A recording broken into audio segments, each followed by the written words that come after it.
বাংলাদেশের ইতিহাস শুধু তারিখ আর ঘটনার নাম নয়। ইতিহাস তৈরি হয় কিছু মানুষের রক্ত, সাহস আর আত্মত্যাগের বিনিময়ে। কিছু নাম থাকে যারা মৃত্যু জেনেও পিছু হটে না। তেমনই এক অমর নাম হামিদুর রহমান। ১৯৫৩ সালে ঝিনাইদহ জেলার এক সাধারণ পরিবারে জন্ম, কিন্তু স্বপ্নটা ছিল অসাধারণ। ছোটবেলা থেকেই তার ভেতরে ছিল শৃঙ্খলা, ছিল দৃঢ়তা, আর ছিল এক গভীর দেশপ্রেম। যখন অন্যরা স্বপ্ন দেখত নিজের ভবিষ্যৎ নিয়ে, তিনি ভাবতেন দেশের জন্য কিছু করার কথা। এই স্বপ্নই তাকে নিয়ে যায় ইস্ট পাকিস্তান রাইফেলস, ইপিআরে।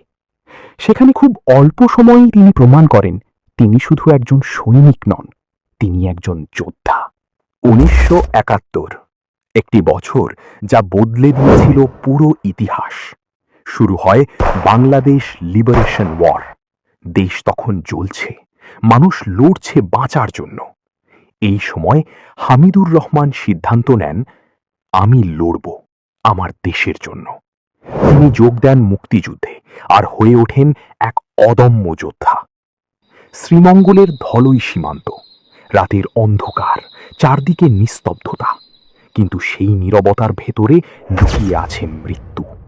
শত্রুর শক্তিশালী মেশিনগান পোস্ট পুরো এলাকাকে আটকে রেখেছে। মুক্তিযোদ্ধারা এগোতে পারছে না। প্রতিটি মুহূর্তে গুলির শব্দ, বিস্ফোরণের আগুন আর মৃত্যুর ছায়া ঘিরে ধরছে সবাইকে।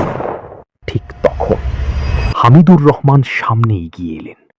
কেউ তাকে বলেনি, কেউ তাকে বাধ্য করেনি, কিন্তু তিনি বুঝেছিলেন এই বাংকার ধ্বংস না করলে বিজয় অসম্ভব। তিনি একাই এগিয়ে যান, গুলির বৃষ্টির মধ্যে মাটিতে লুটিয়ে পড়ে নয়, বরং হামাগুড়ি দিয়ে ধীরে ধীরে এগিয়ে যান শত্রুর দিকে। প্রতিটি সেকেন্ডে মৃত্যু তার খুব কাছে, তবুও তিনি থামেন না। অবশেষে তিনি পৌঁছে যান বাংকারের কাছে। একটি সাহসী আক্রমণ, একটি বিস্ফোরণ, আর মুহূর্তেই নিস্তব্ধ হয়ে যায় শত্রুর মেশিনগান। যুদ্ধের মোড় ঘুরে যায়। মুক্তিযোদ্ধারা নতুন শক্তি পায় এবং ঝাঁপিয়ে পড়ে সামনে। কিন্তু বিজয়ের ঠিক সেই মুহূর্তেই শত্রুর গুলি এসে লাগে তার শরীরে। সময় যেন থেমে যায়। তিনি মাটিতে লুটিয়ে পড়েন, কিন্তু তার চোখে তখনও জ্বলছিল স্বাধীন বাংলাদেশের স্বপ্ন।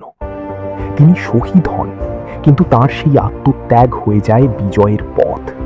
তার কারণেই শত্রুর ঘাঁটি ধ্বংস হয় আর যুদ্ধ এগিয়ে যায় স্বাধীনতার দিকে। তার এই অসীম সাহসের জন্য বাংলাদেশ তাকে দেয় সর্বোচ্চ সম্মান, বীর শ্রেষ্ঠ। এক নাম যা কখনো মুছে যাবে না। আজও তার কবর শ্রদ্ধা আর ভালোবাসার প্রতীক।